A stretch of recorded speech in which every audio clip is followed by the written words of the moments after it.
Halo, shalom teman-teman semuanya. Hari ini senang banget bisa kembali dipercaya, dapat kesempatan untuk sharing lagi. Tapi tidak sendiri, puji Tuhan. Hari ini bersama dengan dua wanita cantik, Felicia Terifena. Oke, silahkan. Mau nanya boleh nggak, guys? Kalian bosen nggak sih? Baru tadi kita sapa-sapa gitu ya. Mudah-mudahan nggak bosen dong. Mereka udah lihat dan mendapati bahwa di banner dan yang mau sharing ini nih kita bertiga. Kita hari ini nggak sharing yang berat-berat, nggak ngomongin yang ngajar kayak, oh kita tuh harus punya hati anak, kita harus lakukan ini dan itu. Nggak, aku secara pribadi masih anak, dan aku secara pribadi sama-sama mau terus jadi anaknya Tuhan. Aku percaya Feli dan Terry juga melakukan hal yang sama.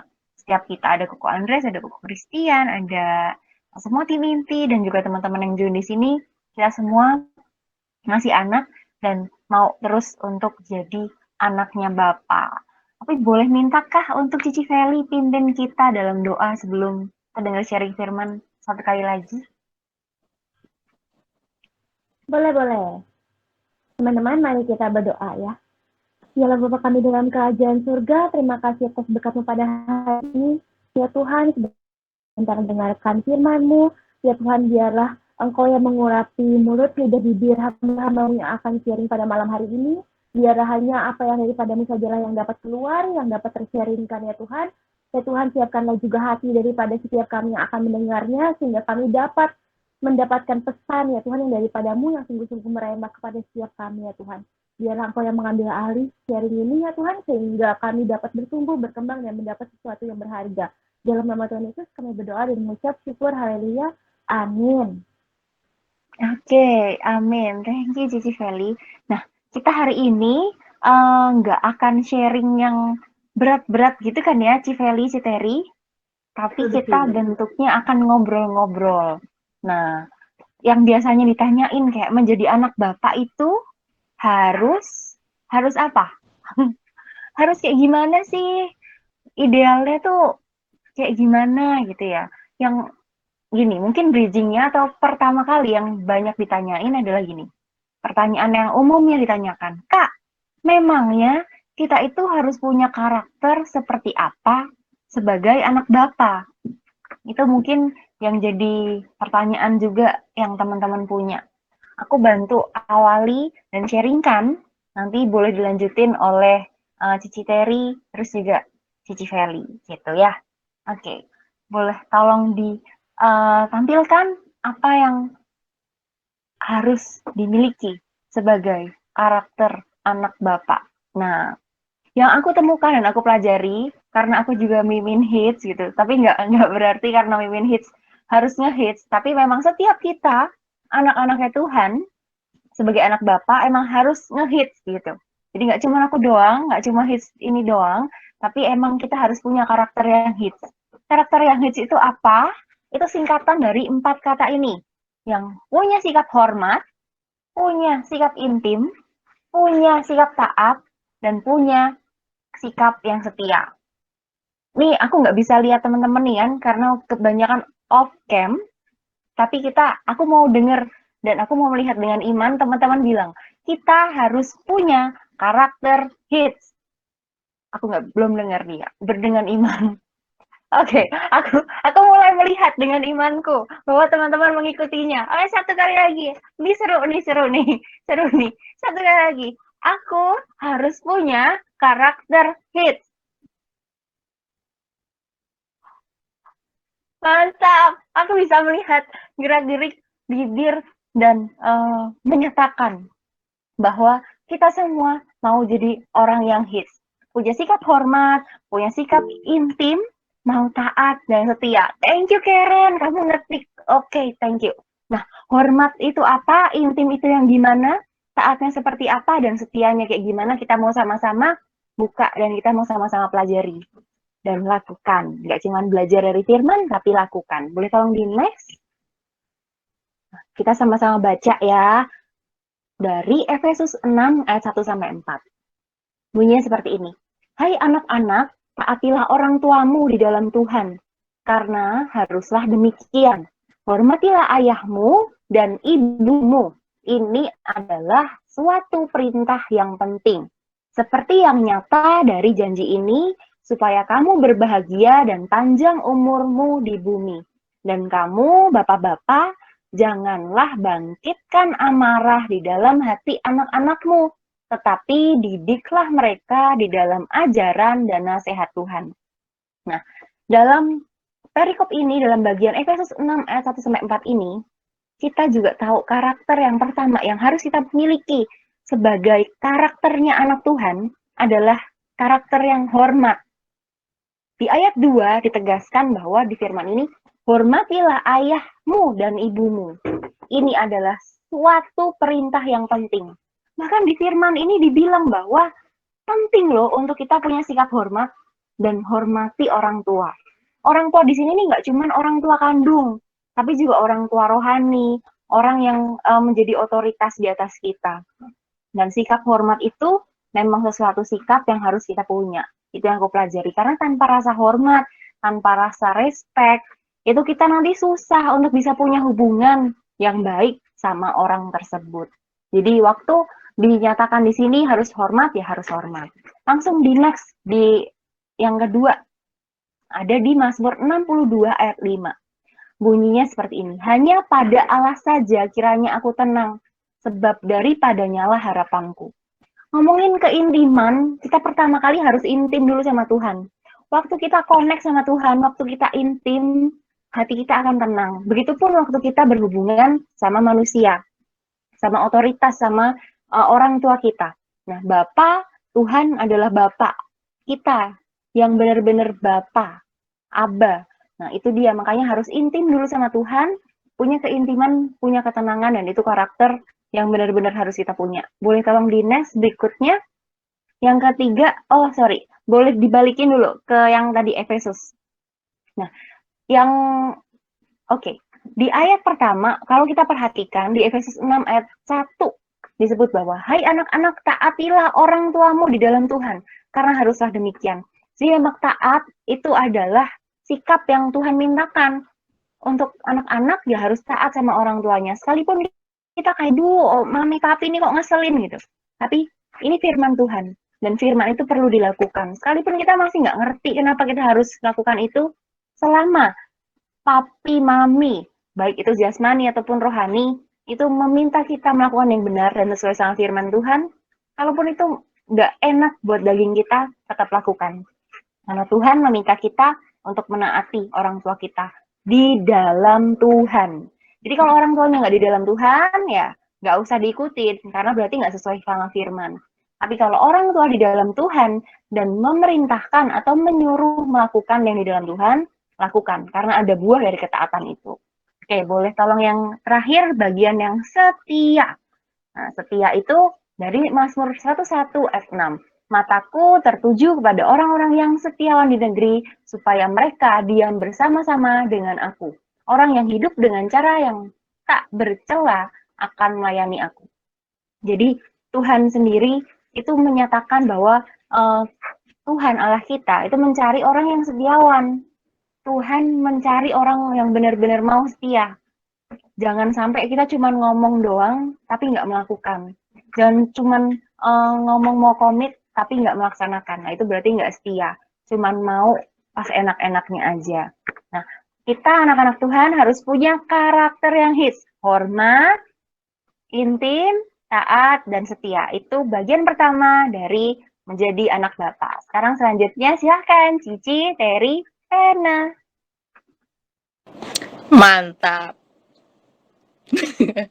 Oke, setelah kita udah punya bekal gitu ya, udah jadi anak-anak yang hits gitu. Perlu dipromo nih, follow juga Instagram gitu enggak ya? Nanti aja itu ya di akhir. Nah, selain itu, selain kita punya karakter yang hits, kalau menurut gue sebagai anak bapak gitu, kita harus sadar dan mau sadar ngapain dan mau ngapain gitu. Sadar posisi kita sebagai anak dan mau belajar dan bertumbuh. Itu penting ya guys, sadar sadar posisi sebagai anak itu kita bisa lihat di Roma 8 ayat 16 sampai 17.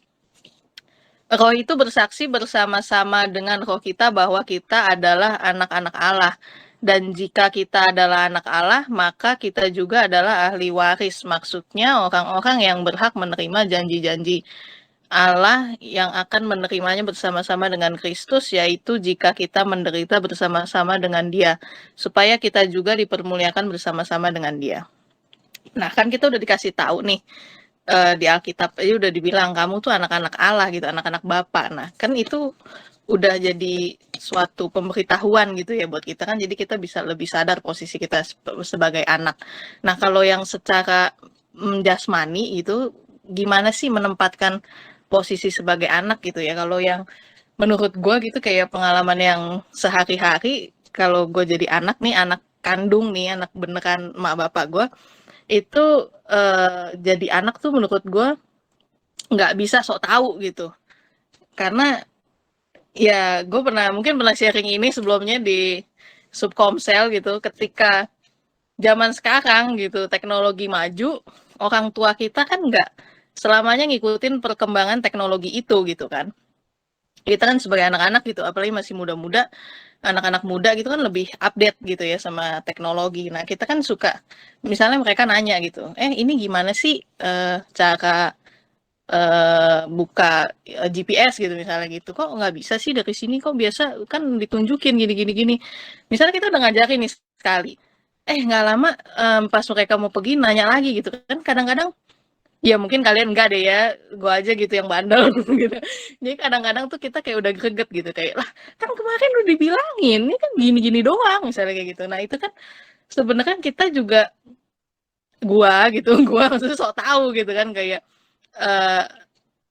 pernah suatu kali tuh nyokap gue tuh kayak ngomelin gue gitu, kayak kamu ya jadi anak aja udah belagu kayak gitu.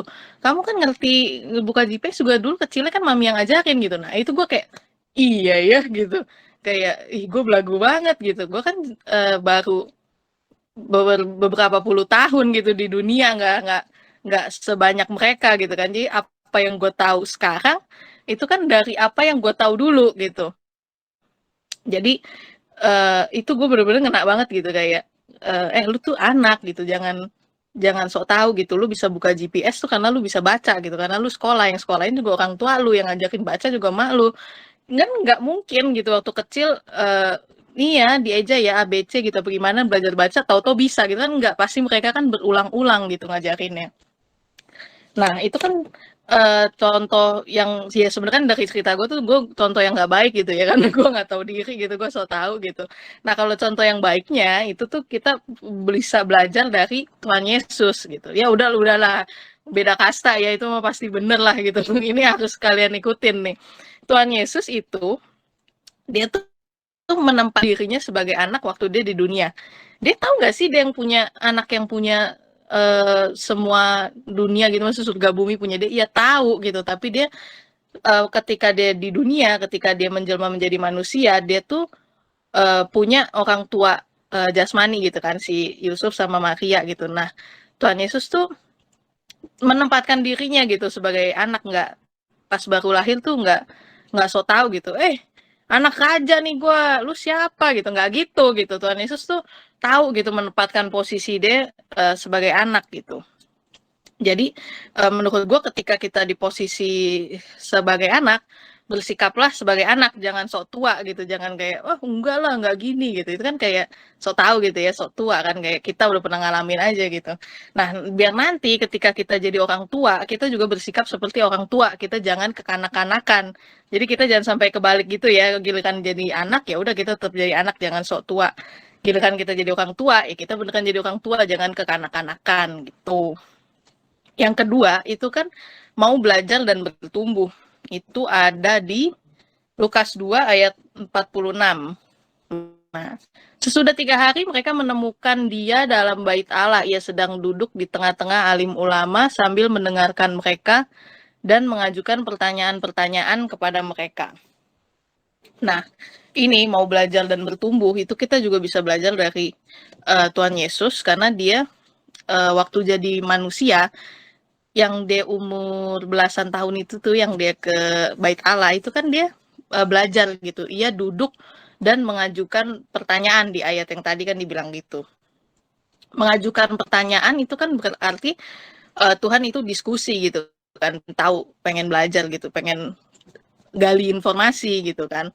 Nah, udah gitu, kita masa jadi manusia tuh nggak mau belajar sih gitu loh. Tuhan aja udah tahu lah, dia udah tahu semua, orang dia yang ciptain surga dan dunia gitu kan. Masa tadi aja tuh masih rendah hati gitu, masih mau belajar sama ahli agama di sana gitu. Masih mau tetap belajar waktu dia jadi manusia. Dia nggak sok tahu gitu kan. Nah, kalau selanjutnya kita baca di ayat 47-nya itu ada dibilang, dan semua orang yang mendengar dia sangat heran akan kecerdasannya dan segala jawab yang diberikannya. Jadi kan ini Tuhan Yesus yang muji tuh guru-gurunya itu kan. Jadi kayak Tuhan Yesus tuh nggak menyombongkan diri gitu, nggak kayak, oh lu salah, lu tuh gini gini gini, orang harusnya begini gitu. Enggak, Tuhan Yesus cuma nanya gitu. Tapi ketika mungkin pertanyaan-pertanyaannya tuh kalau saya bayangin lebih apa ya, maksudnya kayak, oh iya ya gue nggak pernah mikirin ini, mungkin kata gurunya kayak gitu, jadi guru-guru itu muji kayak, iya lu berat banget gitu, kayak jadi dia dipuji, jadi bukan dia yang memuji diri sendiri gitu. Nah, selain belajar kita juga harus bertumbuh gitu. Bertumbuh itu apa sih gitu? Bertumbuh itu berarti ada perubahan positif. Bertumbuh itu enak nggak? Enggak, ada prosesnya, nggak selalu menyenangkan. Nah, terus kalau nggak menyenangkan, ngapain kita bertumbuh gitu? Buat apaan? Nyusah-nyusahin diri aja gitu kan? Ya, karena yang pertama, alasan pertama, itu adalah bertumbuh itu rencana Allah dari awal penciptaan. Jadi waktu dibilang, "Berulah dan penuhilah bumi," itu bukan sekedar kita beranak cucu, tapi eh, be fruitful and grow, apa gimana bahasa Inggrisnya yang kayak gitu gitu loh, maksudnya nggak cuma sekedar kita mengisi bumi dengan anak-anak, tapi kita juga bertumbuh gitu, memenuhi bumi itu, bertumbuh dan berbuah gitu. Nah, kita sebagai anak itu kita harus terus bertumbuh. Bertumbuh itu tuh ya anggaplah kita kayak lagi nanam tanaman gitu ya, nanam pohon mangga kayak gitu. Kita pas jadi biji itu kan dia ditanam tuh di tanah kan. Itu kan berarti si biji itu kayak menyerahkan haknya untuk ditanam dan diajar gitu kan, kayak yang minggu lalu udah pernah ada yang bahas juga kan. Jadi kalau ketika biji itu dimasukin ke dalam tanah, itu kan jatuhnya dia kayak clueless gitu ya, kayak gelap kan di dalam tanah gitu, dia nggak tahu apa-apa, ini gue mau diapain nih gitu kan, dia nggak tahu. Tapi kan kalau mau bertumbuh ya dia harus menyerahkan haknya untuk diajar. Nah, ketika dia mau diajar, lama-lama kan bertumbuh tuh dari akarnya lah, batangnya, terus lama-lama keluar. Nah, batangnya itu kan juga tetap diarahin gitu kan. Maksudnya, jangan ke sini nih, ini ada pagar berduri misalnya gitu. Diarahin nih ke sini gitu.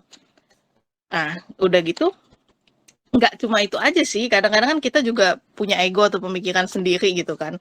Suka ada misalnya ranting-ranting yang nggak berbuah, yang nggak bagus itu kan digunting. Nah itu kayak kita lagi bertumbuh gitu, kita mungkin punya ego gitu, kesoktawan atau apa, itu kan digunting, dipotong, itu kan juga emang nggak enak. Tapi kalau mau bertumbuh, ya itu harus dilakukan gitu.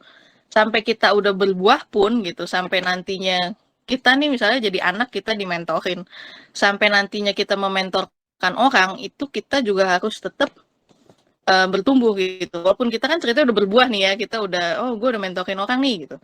Tapi itu kita tetap harus bertumbuh, karena ini kan kalau pemuritan gitu kan jatuhnya kasarnya lah gitu, kalau bahasa marketing itu kan kayak MLM gitu ya, kayak si ini beranak, ini punya anak lagi, ini gitu kan. Nah, jadi kita selain nempel di batangnya gitu, ranting kita kan akan menahan yang lain gitu kan, akan menahan beban orang lain gitu, terus bercabang gitu kan. Jadi selama itu juga kita harus bertumbuh gitu. Jadi kadang ada misalnya, oh ranting ini nih jangan terlalu panjang gitu, kayak misalnya kayak jangan terlalu ngurusin yang ke sana, lu ngurusin di sini aja nih yang fokus. Jadi kita kayak di ranting kita itu makin kuat gitu. Intinya begitu ya guys. Yang kedua sadar posisi sebagai anak dan mau belajar dan mau bertumbuh. Kalau dari Cici Feli apa nih karakter yang harus dimiliki sebagai anak bapak? Nah, karakter selanjutnya yang harus dimiliki sebagai anak bapak itu adalah jangan punya mentalitas korban, victim mentality, yang udah ya berasa kayak, ya Tuhan, semuanya di dunia ini akulah yang paling malang gitu. Dibandingkan kamu, aku yang paling malang. Gak ada yang lebih malang daripada aku gitu. Dan semuanya ini adalah salah A, B, C, D, sampai Z lengkap gitu. Semua ini terjadi karena ini. Aku kayak gini karena dia. Aku kayak gini karena dia. Padahal itu tuh enggak seharusnya kayak gitu juga kalau kamu jadi sebagai anak gitu loh.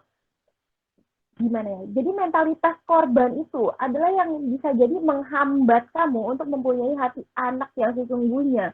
Karena ketika kamu punya mentalitas korban, ketika kamu diajar sama mentor kamu, misalnya yang tadi kayak diarahkan, ada harus punya sifat taatnya gitu kan.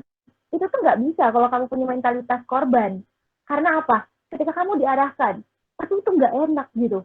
Dan ternyata emang prosesnya itu sakit gitu. Kamu nggak langsung ngelihat buahnya yang bagus, sifat kamu yang bagus, tapi kamu harus melewati sebuah proses yang ternyata itu memang sakit gitu, dan prosesnya itu sakit. Ketika itu ada mentalitas korban, kamu langsung merasa kayak, aku sakit gini, gara-gara mentor aku itu tuh, nyuruh-nyuruh aku ke sini, nyuruh-nyuruh aku motong ego aku, nyuruh-nyuruh aku kayak gini, kan jadi kayak gini gitu. Itu tuh nggak bagus gitu. Padahal nih kita baca nih di Alkitabnya, kenapa kita nggak boleh punya mentalitas korban? Di Roma 8 ayat 28. Kita tahu sekarang bahwa Allah turut bekerja dalam segala sesuatu yang mendatangkan kebaikan bagi mereka yang mengasihi Dia, yaitu bagi mereka yang terpanggil sesuai dengan rencana Allah.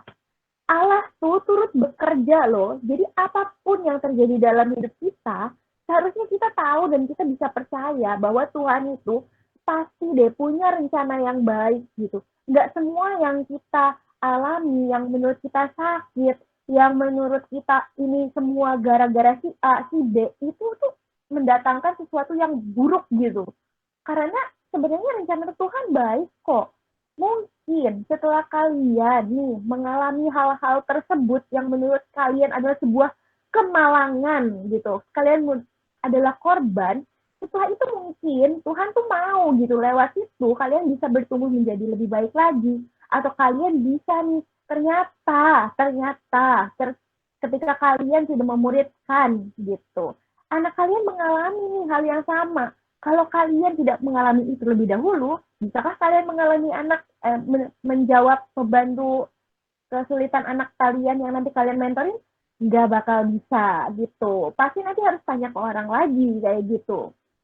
Dan juga kita tuh sebagai manusia teman-teman, kita tuh dikasih free will, pilihan yang bebas gitu.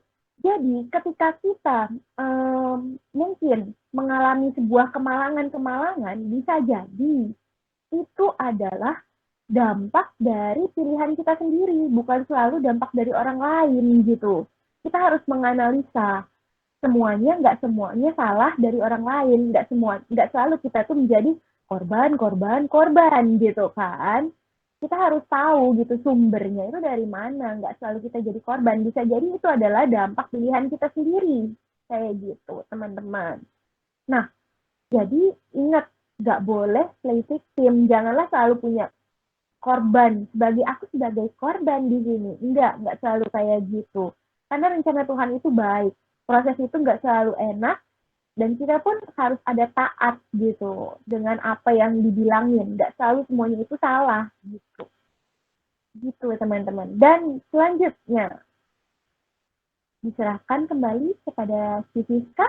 Mungkin topik selanjutnya apa nih Ci? Waduh, ditodong ya aku lagi ya. Oke. Banyak pertanyaan lagi tuh kayak, Ci, ada nggak kisah-kisah dari tokoh-tokoh Alkitab yang bisa kita pelajari untuk bisa jadi anak bapak yang lebih baik gitu. Mungkin boleh dijawab dulu dari Cici Teri ya. Ayo. Ini kita mau bahas Aduh. contoh yang baik apa contoh yang buruk? Kita punya 2 contoh kan. Nah, Ayo. ini gue tolong di next dulu. Kayaknya Cici Teri nih ada belajar dari siapa gitu. Oke, kita mulai dari yang baik dulu ya, guys. Ini contoh tokoh Alkitab yang kita lihat punya hati anak apa menjadi anak bapak ya judulnya ya, sampai lupa sendiri gitu. Dia punya hati anak gitu. Contoh yang pertama itu Elisa, itu kalian bisa baca di 2 Raja-Raja 2 ayat 9 sampai 14. Kita nggak baca di sini, kalian catat aja gitu, kalian buka sendiri. Ini sekedar kita ceritain aja nih backgroundnya tuh Elisa tuh siapa gitu, bapaknya tuh siapa gitu kan. Elisa itu sosok anak yang ekspresif gitu, dia mengungkapkan bahasa kasihnya gitu, bener-bener kelihatan gitu kalau dia sayang, dia nunjukin sayang gitu, bukan yang cinta dalam hati gitu kan. Dia bener-bener dia nunjukin gitu, dia ekspresif. Nah tapi bapak rohaninya, ini Elia tuh bukan bapak kandungnya gitu, tapi Elia itu dia sosok bapak yang baik, dia nggak jahat, dia nggak aneh-aneh gitu, dia baik, bertanggung jawab. Tapi Elia kurang personal gitu, dia yang tipe-tipe cinta dalam hati gitu.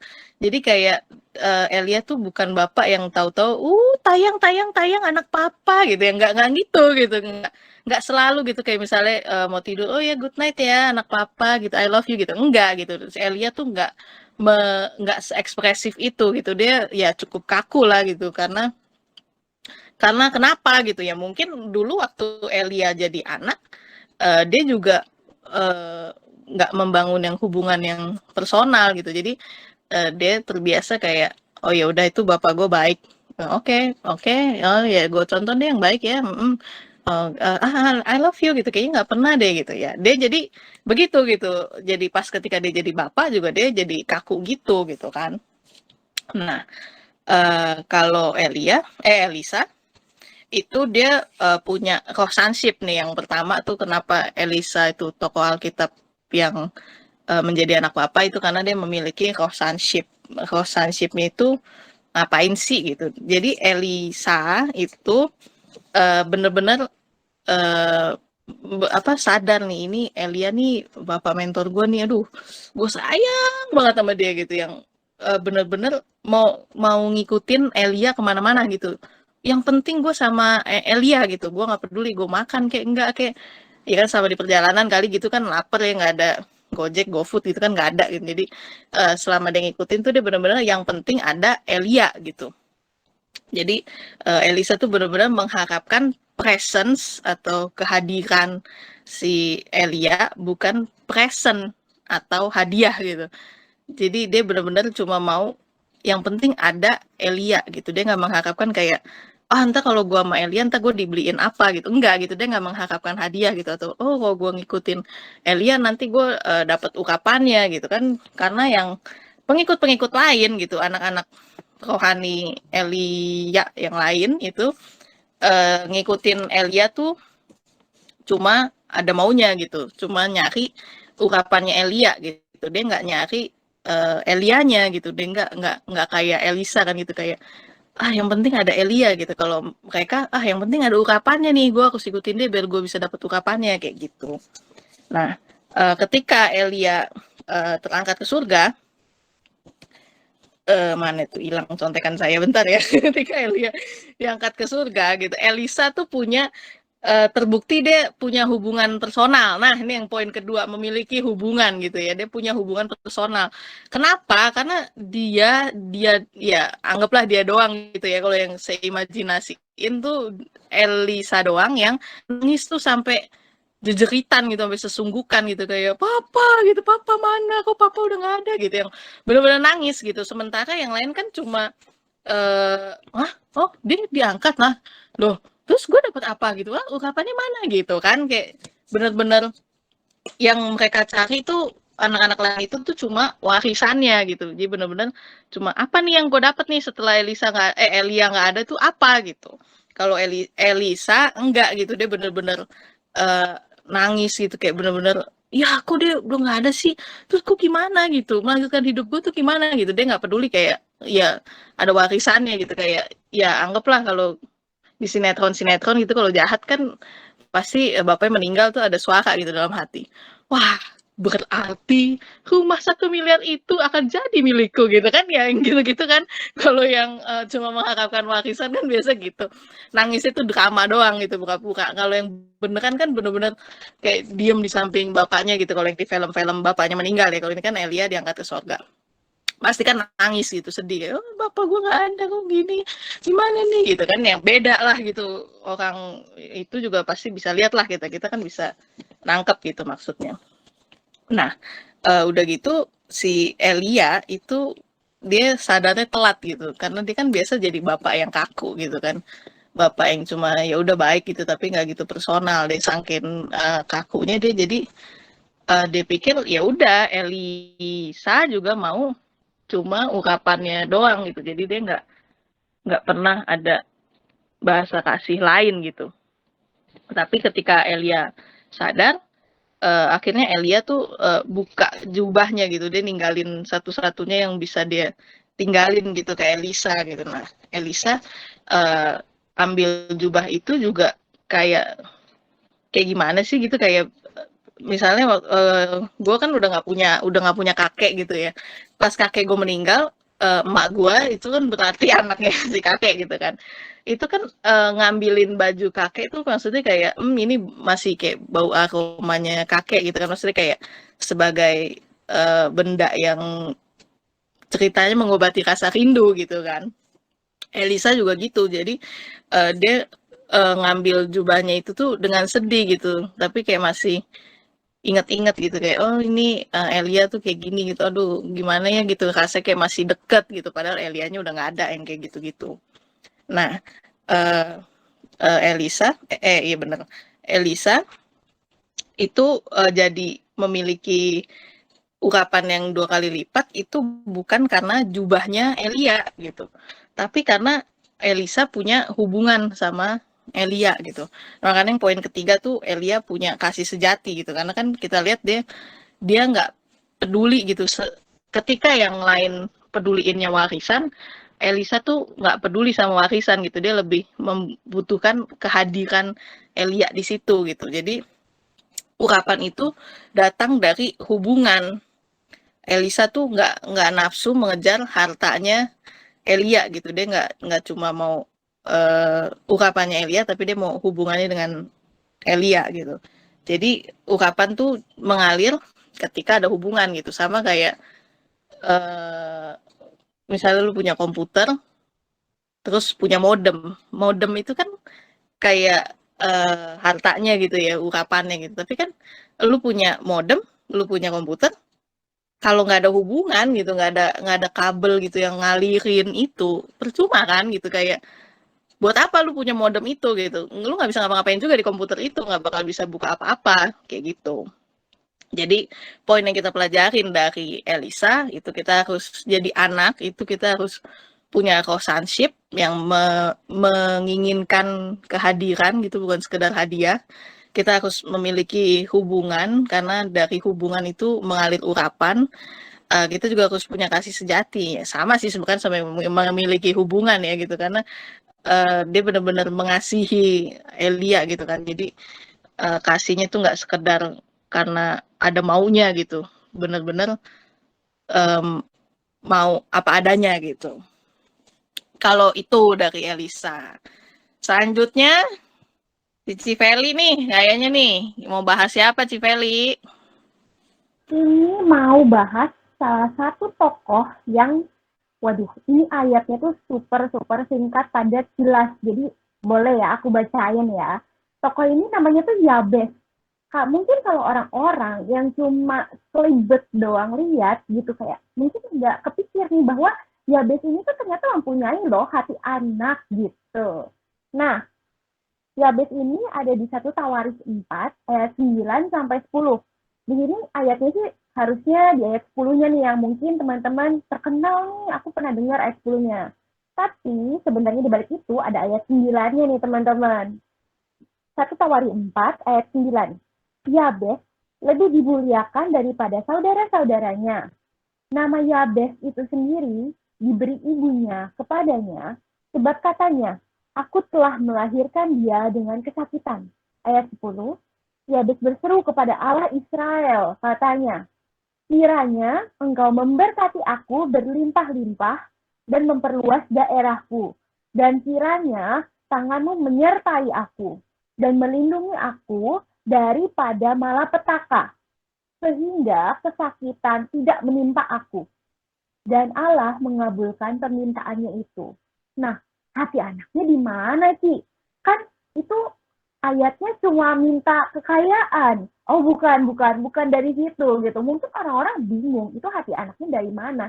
Yabes ini salah satunya berhubungan dengan yang mentalitas korban tadi. Yabes ini adalah salah satu contoh anak yang tidak memiliki mentalitas korban. Kenapa? Ya orang zaman dulu tuh suka menamai anaknya dari apapun proses yang terjadi. Misalnya nih, ibunya waktu hamil dia gitu misalnya, mimpi nih ada matahari yang bersinar. Mungkin nanti dia akan namain anaknya itu adalah ada unsur-unsur mataharinya nih yang bersinar.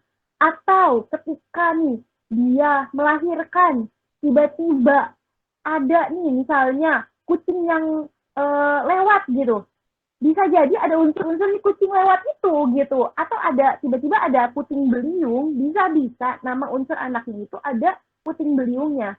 Nah, karena si mamahnya Yabes ini melahirkan dia dengan kesakitan, dia tuh udah dikasih nama yang Yabes itu artinya tuh kesakitan atau bad luck gitu. Gimana sih kayak anak seorang anak yang pada saat itu namanya tuh bad luck gitu, kesakitan, kemalangan gitu, kayak aduh malang banget sih, aduh malang si malang gitu kan, kayak sedih banget. Tapi Yabes ini tidak mempunyai mentalitas korban. Dia tahu dia punya free will, dia punya kepilihan dia yang pribadi, dia tahu dia punya pilihan dia sendiri, dan dia tahu gitu, bukan orang-orang di dunia ini yang menentukan pilihanku, tapi ada Tuhan yang ikut berencana dalam hidupku, aku anaknya Tuhan, Tuhan masih bisa kok menggantikan si sosok orang tua atau sosok yang tidak mendukung aku gitu. Walaupun dunia ini menyebut aku malang, tapi aku percaya Tuhan mempunyai rencana yang luar biasa dengan aku kayak gitu. Dia memiliki free will, dia makanya berseru kepada Tuhan ya. Tuhan, biarlah katanya kan, kiranya engkau memberkati aku berlimpah-limpah dan memperluas daerahku kayak gitu. Dia sampai berseru gitu. Karena dia punya free will dan dia tahu bahwa nama aku tidak mendefinisi aku, tapi rencana Tuhan yang ada dalam hidupku itu yang mendefinisi aku, dan aku percaya rencana Tuhan adalah rencana yang kebaikan, merupakan kebaikan. Ini juga adalah melawan arus. Kenapa melawan arus? Ya itu tadi, di saat semua orang bilang, udahlah, lu dari lahir aja buat ibu lu kesakitan, lu gak bakal sukses, lu mah udah malang aja, kayak gitu kan. Tapi Yabes enggak. Yabes memilih untuk melawan arus gitu.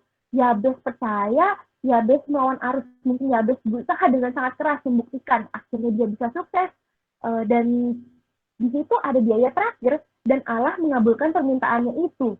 Berarti mungkin gak diceritain di Alkitab ini, tapi berarti doanya Yabes itu terkabul, berarti dia memiliki harta yang berlimpah-limpah, dia tanpa kesakitan, dia daerahnya luas kayak gitu, dan tidak ada kemalangan yang menimpa dia gitu kan. Dia berani melawan arus di sini. Dan yang terakhir, pastinya dia bergumul dengan Tuhan.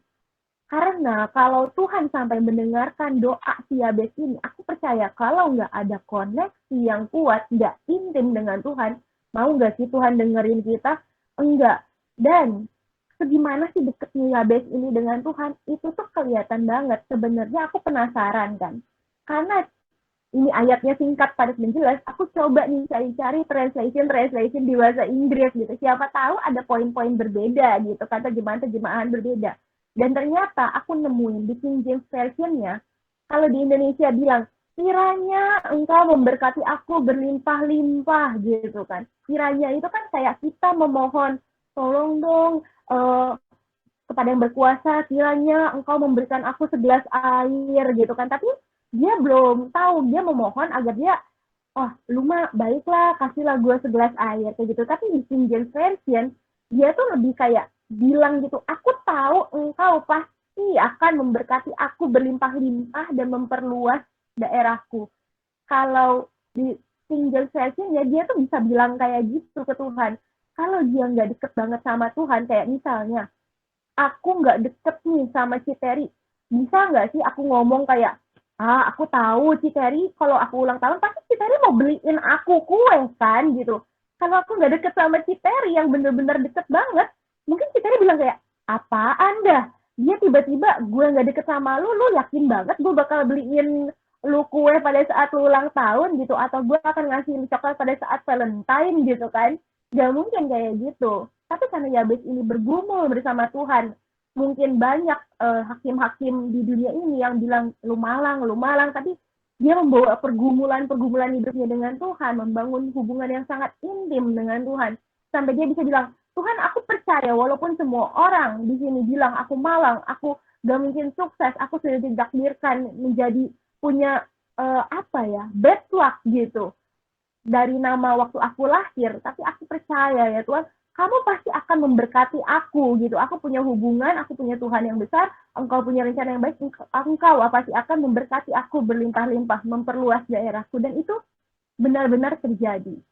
Jadi hati anak, tokoh yang bisa kita pelajari memiliki hati anak adalah Yabes. Dia memiliki hati anak yang mungkin bukan terlihat langsung kepada orang tua kandungnya, tapi hati anak yang dia memiliki hati anak kepada Tuhannya langsung gitu.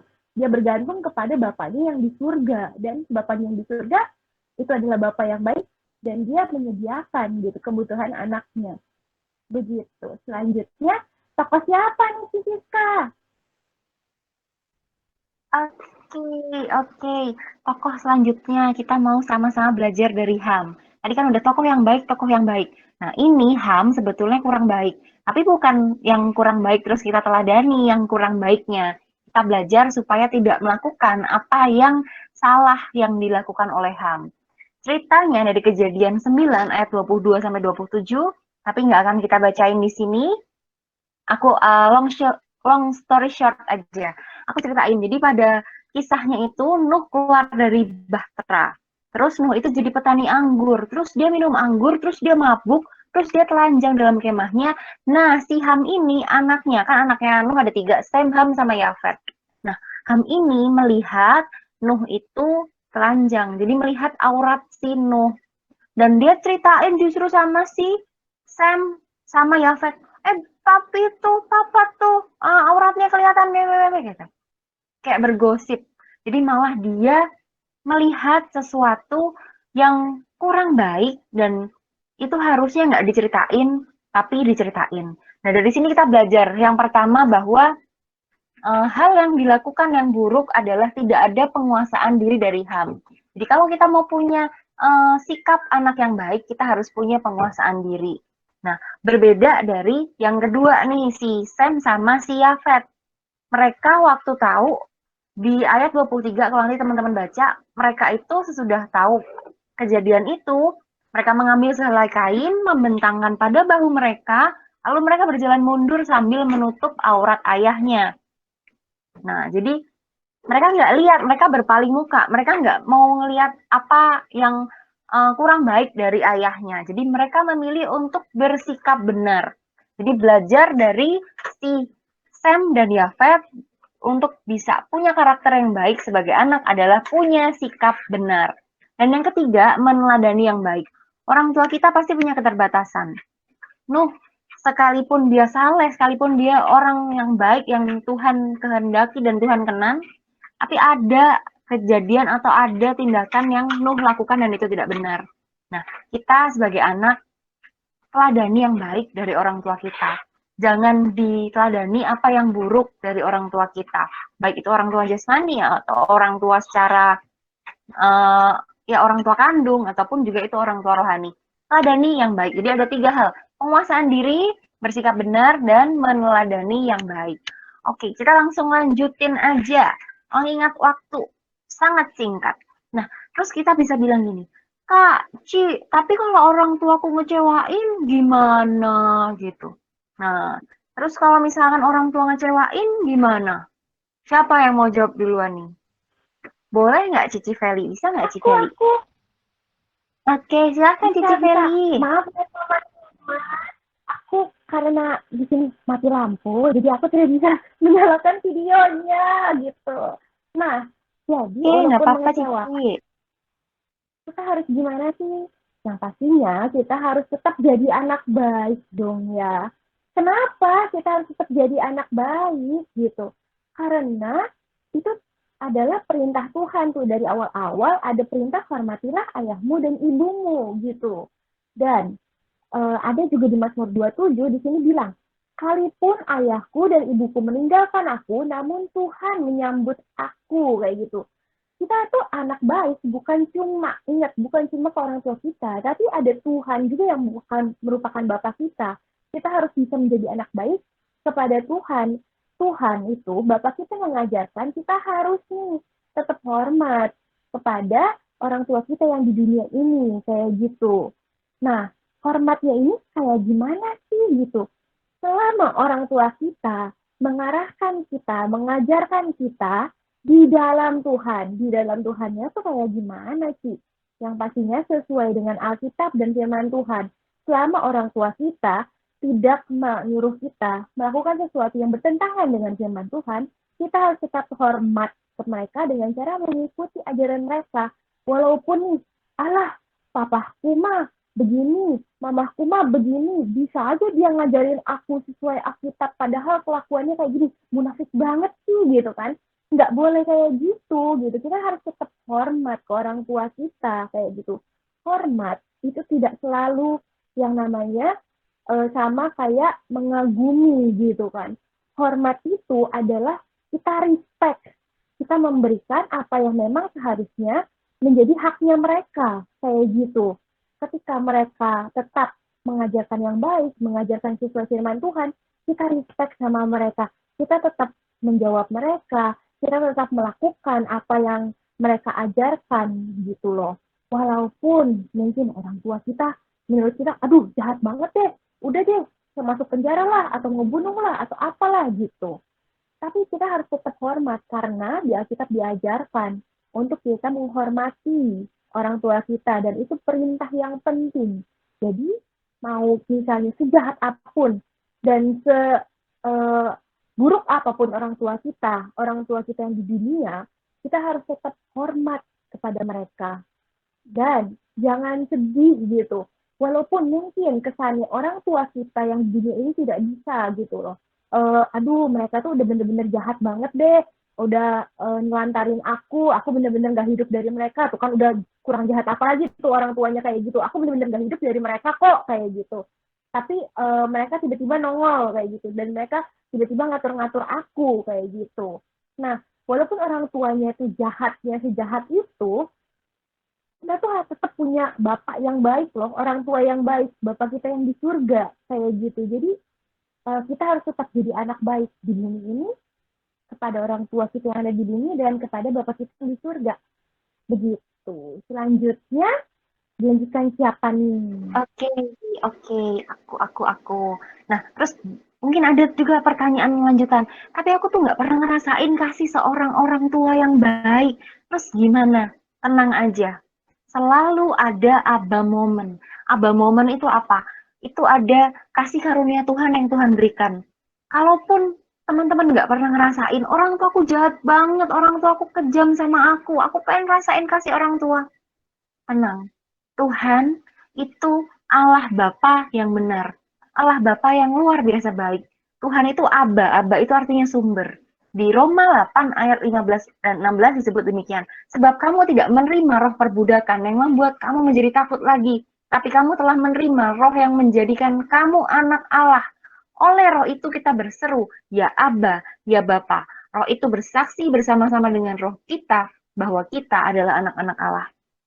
Percaya aja, kalaupun kita nggak pernah ngalamin kasih dari orang tua kandung, Tuhan bisa hadirkan rasa dan kasih itu lewat Abba Moment. Mungkin nggak tahu kapan waktunya, nggak tahu kapan saatnya, tapi jamahan Tuhan, hadirat Tuhan itu bisa dirasain dan Tuhan bisa berikan lewat orang tua rohani, lewat mentor rohani kita. Selalu ada Abba Moment. Bahkan tanpa tanpa jamahan manusia, Tuhan mungkin bisa kasih Abba Moment itu sama kita. Waktu kita bisa ngerasain hadiratnya Tuhan. Oh, Tuhan baik banget, Tuhan begitu mengasihi kita, Tuhan begitu sayang dan nggak pernah nolak kita. Itu kita bisa bilang, ya Abba, ya Bapa, aku mengasihi Engkau. Ya Abba, ya Bapa, aku tahu pribadi yang baik, Kau Allah yang dahsyat. Kita tetap bisa bilang itu karena kita tetap bisa rasain Abba Moment sekalipun kita nggak pernah rasain kasih dari orang tua kita. Sekalipun orang tua kita nggak baik sama kita dan mengecewakan kita. Boleh selanjutnya, Cici Terry, silahkan. Yes, yang terakhir gitu kita harus honor, love, and admire seperti yang tadi udah disinggung sebelumnya. Apalagi ini ada 2 ayat itu, sebenarnya sih kayaknya lebih deh. Kayaknya kemarin gue ketemu beberapa ayat, tapi yang 2 ini yang mungkin lebih nempel. Itu di Keluaran 20 ayat 12 sama Efesus 6 ayat 2 itu isinya sama-sama hormatilah orang tuamu. Intinya itu gitu ya. Jadi perintah hormat ini dari perjanjian lama sampai perjanjian baru itu nggak berubah gitu, minimum gitu. Kita harus hormat sama orang tua kita, mau gimana pun situasinya, hormat itu valid, no debat gitu. Jadi jangan ditanya, tapi kan begini, tapi kan begitu, nggak ada gitu. Pokoknya harus hormat gitu ya. Mau bapaknya misalnya kayak nggak pulang-pulang gitu, atau bapaknya jahat, dia tinggal sama ibunya jadi susah gitu, dan berbagai kisah-kisah yang kayak ada di sinetron walaupun beneran kejadian di dunia nyata, itu ketika kan suka ya gitu kayak bapaknya nggak pernah hadir, tapi tahu-tahu ketika dia tahu anaknya kaya atau bapaknya lagi susah, tahu-tahu bisa nongol, anak papa gitu kan, kesel ya gitu, secara daging sih kesel gitu. Ya kalau nonton sinetron aja kesel gitu ya, kayak apaan sih nih bapaknya gitu kan. Tapi selama kita bisa bantu, sebagai anak kita bisa bantu gitu, bapaknya kalau butuh uang itu ya kita harus kasih itu gitu, kita harus tetap hormat sama dia, nggak boleh kayak lu kemana aja dari kemarin nggak pernah, itu nggak boleh gitu, udah hormat udah titik gitu, nggak bisa ditawar lagi, no nego gitu ya. Nah kalau misalnya bapaknya itu nggak pernah ada gitu dari dia lahir, tahu-tahu mau panggil papa dong gitu, ya itu mungkin ya masih rada goyang dikit gitu kali ya. Gitu kayak ya untuk manggil papa itu kan harus ada hubungan gitu ya, itu kan harus dibangun gitu, harus ada proses. Yang penting dia awalnya yang pasti dia harus hormat dulu, baru proses untuk ada hubungan sampai dia bisa manggil papa, ya itu proses lah gitu, itu butuh waktu gitu. Nah kalau misalnya bapaknya kayak Elia tadi gitu, kada kaku, nggak, kayaknya bapak gue nggak sayang sama gue, dia nggak pernah nunjukin. Tapi bapaknya baik nih gitu, selalu ada, selalu hadir, bertanggung jawab, itu kan bagus gitu ya. Cuma kada kaku aja, itu kita harus honor dan love gitu. Honor plus love. Jadi kita yang hormat itu udah mutlak, kita juga tetap love dia gitu, harus ya kalau kita emang menunjukkan ekspresif kayak Elisa, ya kita harus tetap menunjukkan itu gitu, kita harus honor dan love gitu, walaupun kita nggak admire tuh apa ya, mengagumi sikapnya, yang misalnya kayak dia mah dingin orangnya kayak gitu, ya oke lah, itu kita nggak kagumin gitu, kita nggak mau kayak gitu, kita nggak contoh itu, nggak apa-apa, seenggaknya kita honor plus love gitu kan. Tapi kalau bapaknya udah baik, tanggung jawab, selalu ada, kayak misalnya bapaknya keren gitu ya, maksudnya kayak pelayanannya berapi-api, dia begini, dia begitu, ada banyak teladan yang harus dicontoh, itu kita harus honor, love, admire. Itu honor, love, admire tuh paket komplit gitu, jadi benar-benar bagus. Nah tapi dengan catatan, itu semua nih kalau yang cuma honor doang atau love doang, atau honor plus love doang, itu benar-benar sikon yang kalau bapak atau ibunya atau orang tuanya benar-benar jahat gitu ya, jangan kita jahat-jahatin gitu, kayak sebenarnya kan orang lain gitu bisa lihat kayak, oh ya bapaknya tanggung jawab, bapaknya baik, bapaknya selalu ada, orang tuanya selalu ada. Tapi ketika misalnya si anak itu mau punya pacar nggak direstuin gitu, terus waktu si anak itu bilang kayak, gue emang nggak bisa deh hormatin bapak gue nggak sayang sama bapak gue, mau neladanin gimana gue begini-gini, dia nggak ngerestuin gitu. Lah itu malu yang edan gitu ya, karena kan bapak emaknya itu kan udah baik gitu, udah bertanggung jawab, udah mengasihi, udah jadi teladan. Tapi ketika kayak ada permintaan kita yang nggak dikabulin, kita tuh nggak bisa gitu, kita nggak boleh tahu-tahu kayak enggak, gue nggak bisa mengasihi dia gitu ya. Kalau lu bener ya pasti kan orang tua punya alasan gitu ya, kenapa nggak ngerestuin lu sama dia gitu. mungkin kadang-kadang alasannya misalnya nggak logis gitu, tapi misalnya kita udah punya hubungan sama Tuhan, kita ngerasa "Oh, ini beneran the one gue nih gitu." Ya kalian buktiin aja gitu, maksudnya kalian doain gitu loh, kalian tetap percaya sama Tuhan gitu, buktiin ke orang tua kalau emang ini beneran jodoh kalian gitu.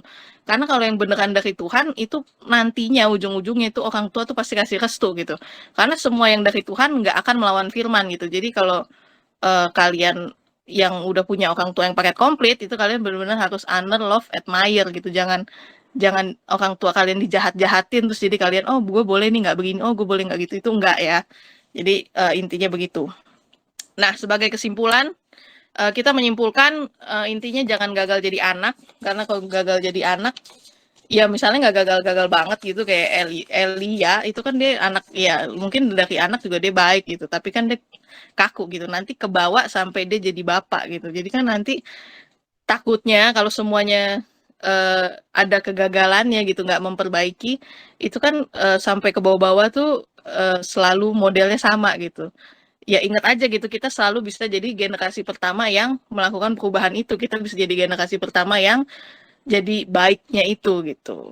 Kalau itu sih dari aku